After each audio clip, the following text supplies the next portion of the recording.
Hello everyone, and welcome back to the channel. In this episode, I have a student that flies all the way in from Maine. I've had a couple other students from Maine. Actually, maybe you remember Wicked Wanda. Maybe not.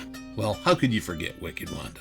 Anyways, this is a story about a fella who flies in to spend 5 days with yours truly. Let's see if we could shed some light on the mysteries that are holding him back. My name is Jeff Mohr. I'm the Northwoods Carver, and thanks for seeing what I saw.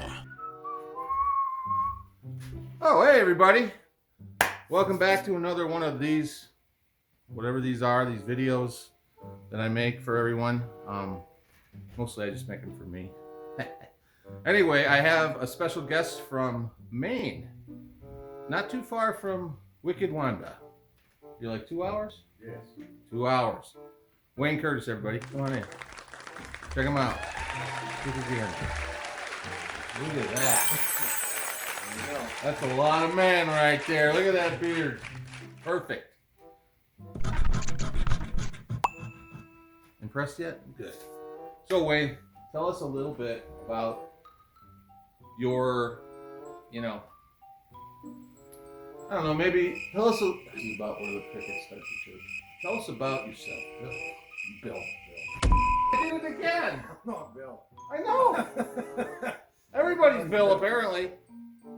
All right, I won't.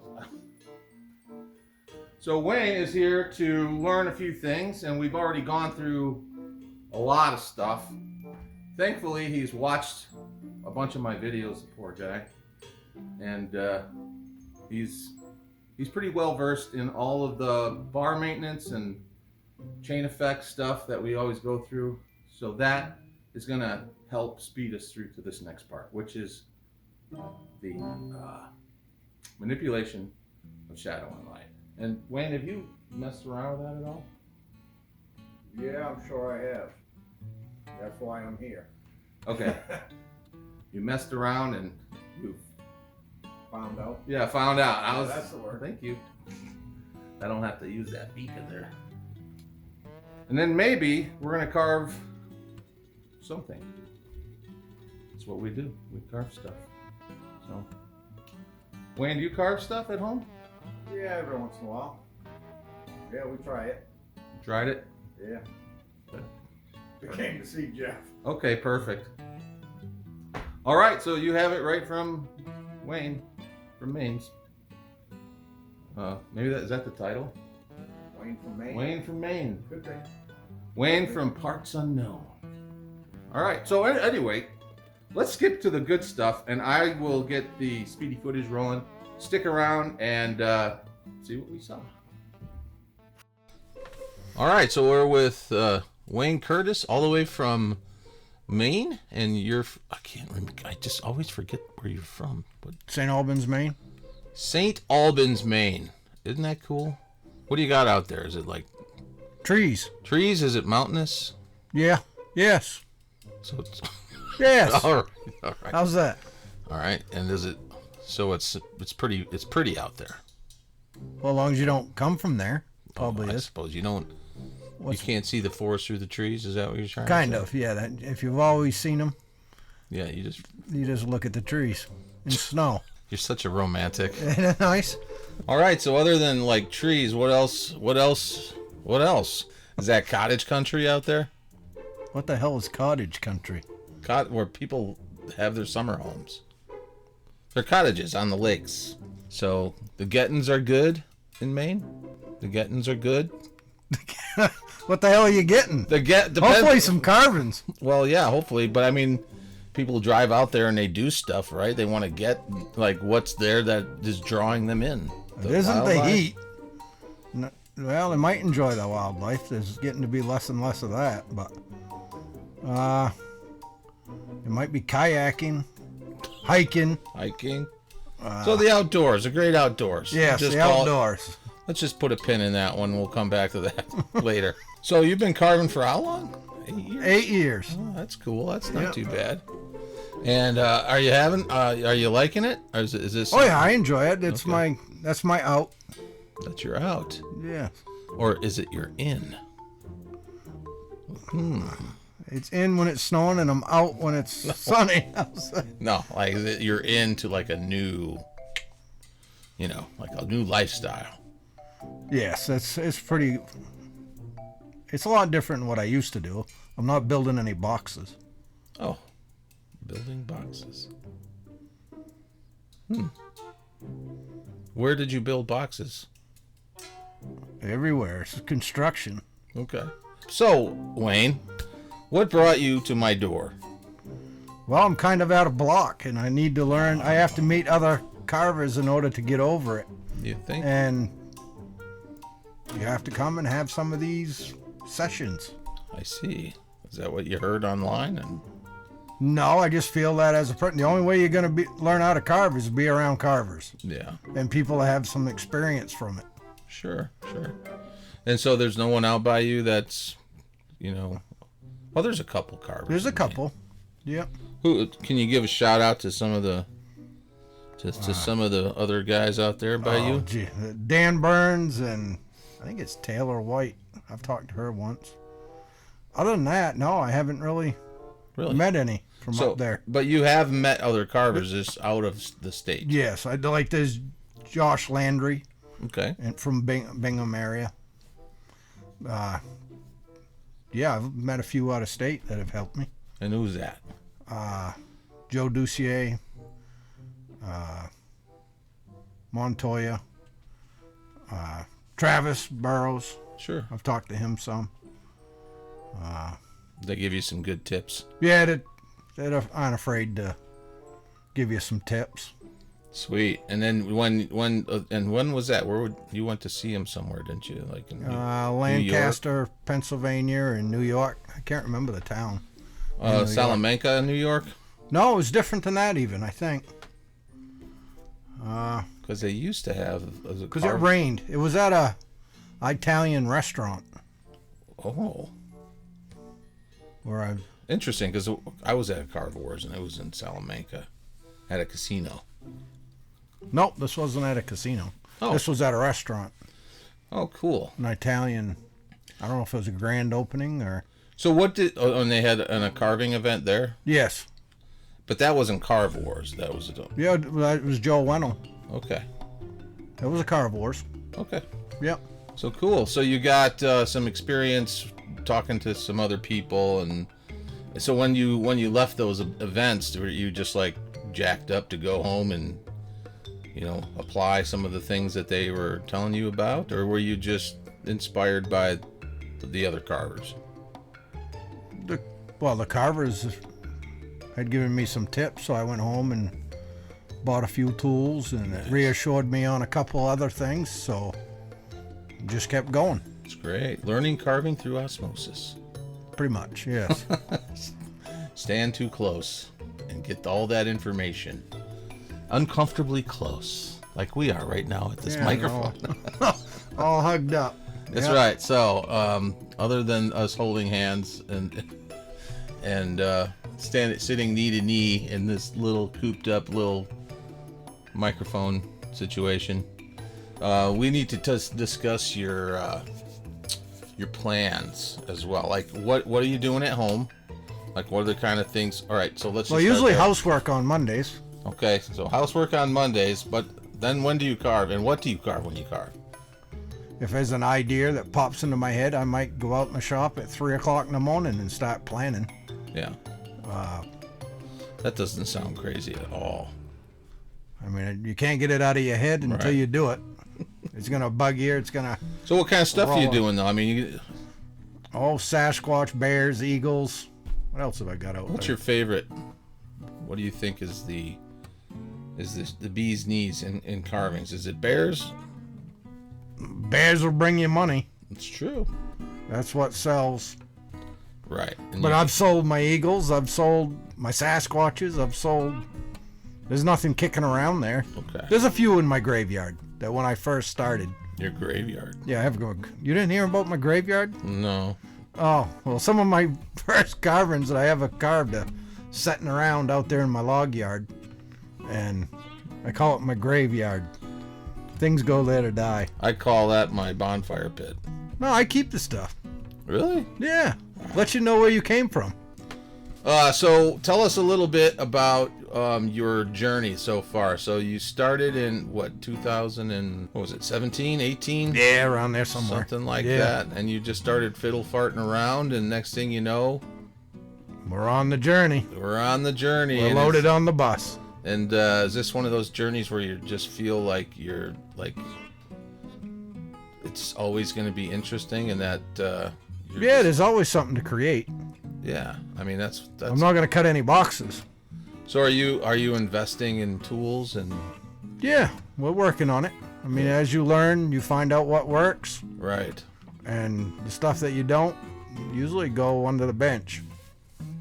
Oh, yeah, because a lot of tools are like a lot of fishing tackle out there, and like I said this before, is some baits are made to catch fishermen, not fish, Yes, the shiny ones. and so are the tools. You buy all the tools that you think everyone else is using, and then you really don't have any use for it. Well, you start out with small saws, and then as you find out, you could fall asleep on them now. Mm-hmm. You got to find something with a little rip, a little kick, so you can move as fast as your brain does. Your performance. Yes. Yes, you want performance. And do you find yourself in a production style carve when you're at home? Like you have to go and you feel bad if you don't bang out at least 5 things or 10, whatever? No, I'll do one at a time until I'm happy with it, and maybe that's where I like to be me. I don't want to be... They can buy a CNC if they want that. Well, it's going to be far from it if you're just rifling through them, I guarantee you. Those things are, like, there are some people out there, I know there is, that have the mindset to do it, and they can bang it out and make it look great. I am not that guy. Neither am I. I can't do, like... I like to change it up. I call them my blurry bears. If I have to do like 20 in a row or something, I'll start with the first one looks pretty good. Second one might look a little better. Third one, No, I'm tired by then. I don't want... fourth one, and then as they go, they start to get blurrier and less they do. bear-like Yes. and more turd-like. Yes. So I just assume not do that. No. So what do you think your goals are? Like once we're done here, because we've been discussing all kinds of. So what do you think your goal is going to be when you get home? Are you going to like kind of rebrand and take off from with a different perspective, or are you just going to kind of ease into it? I'll probably just ease into it because I'll have to apply and think about applying some new... Yeah. Yeah, so I've gotten past the hurry up and get it done. It's time to slow down and make it a little more accurate. I mean, that's where I'm at. I'm not a young 20-year-old anymore where I figure I'm going to... Well, so you're what, 54, 54? I think. You're just a kid. Yeah. You're just a rotten kid, just a spoiled rotten I kid. wish. Green, you're just green and wet behind I the might be ears. green, but I'm not not wet behind the ears unless it's raining. Yeah, right. So is it just Wayne Curtis chainsaw carvings? Yes. Okay, so we were looking at some really cool names too, and Cold Brook, I believe. Cold River. There you go. Cold River. Yeah, think big, think river. So Cold River, that's going to be the new name. I could just see it in lights. Cold River. So are you going to go with Cold River Chainsaw Carving or Cold River Carving Company? It's got to be, I don't know, we'll come up with something flashy. Yeah. To exemplify the man behind the saw. That's right. Flashy. I'm going to bust on the scene. This is going to be interesting. You know it is. So we're going to go up to the shop here in a little bit and have some fun up there. Okay, so at this point you've had some experience. You know, we talked about doing the light and shadow and the body mechanics at the table, but when you actually go up there, Yeah, it's a whole different ball game. yeah. Yes, it's a ball game covered in oil. Yeah, a little bit. A little bit of oil Deep saturation. fried. Deep fried.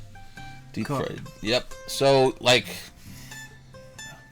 I mean, what was the biggest hurdle up there that you think you struggle with? Oh, definitely the dance. Dads. Holding a saw to your body a little bit. Getting it close to your face, the bar. The tighter you hold it, I think is... Yeah, it's what you're taught not to do when you're on a chainsaw. Well, you got to remember, these saws are tiny, and you got to have really good control over them. So they don't kick back. They don't... No. But it's just overall Yeah. what you're taught. Sure.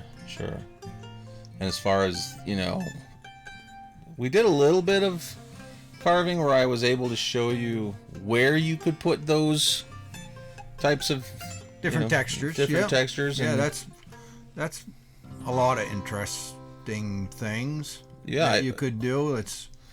But the fun part is you could you can put any one of those textures pretty much anywhere on a bear or an owl or whatever, and you would end up with a good looking thing. Like I say, I like to do representation of texture, like of fur or feathers, representation of it, not necessarily trying to carve every feather. Right. Yeah. Perfect feather. Right. So you just kind of do like blur the lines, so to speak. But it's got to have some definition.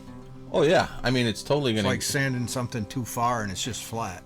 So and every tool leaves inherent marks of the tool. Like, so if a chainsaw is gonna leave lines, obviously it's gonna have those little fine circular lines in it, and you can accent that.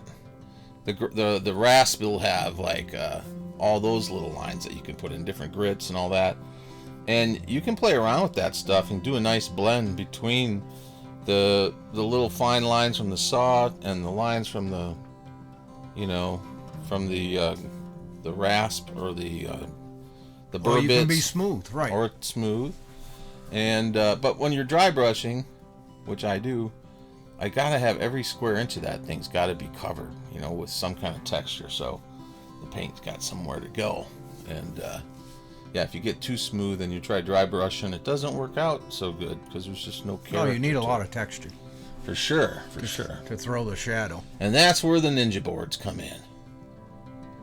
Yeah. So I mean, as far as your body mechanics, as far as using your body instead of trying to arm it and put all that torque on your wrists, over time it gets really, I'm gonna be 60, and I've been carving for a long time, and the reason why I'm still carving and I don't really have wrist issues or arthritis in certain parts of my body. I mean, it does come and go. I'm not saying I'm not gonna ever not have it, because I have had bouts of it, but I think that really helps is to just carve smart. Smarter, not stupid. Yes, carver smart, carve smart, not stupid, or work smart, not hard. Yeah, that could do. That would work. Yeah. Well, in this business, you're gonna work hard even if you are smart. Just the way it is. But anyway, tomorrow is a new day, so tomorrow we're going to do some actual carving. We're going to do some cool stuff where you can actually implement some of that stuff all by your lonesome. Really? Yeah. I think, that ought to be interesting. Yeah. So, well. He's giving up, folks. I'm just walking out. Here you go. Here's the saw. Here's the truck. You just take it to the airport. He's untrainable. Yeah, so no, we'll do that tomorrow. For right now, I think what we want to do is focus. I mean, obviously you've seen the ninja boards. There's a lot. He worked his ass off on ninja boards today, and he didn't give up. He doesn't want to. He's not easily persuaded to, cash in his chips just because something didn't work out. So it should be interesting to see where it ends up on day 5. Oh, I don't know. That could be scary. Well, maybe you'll still be here.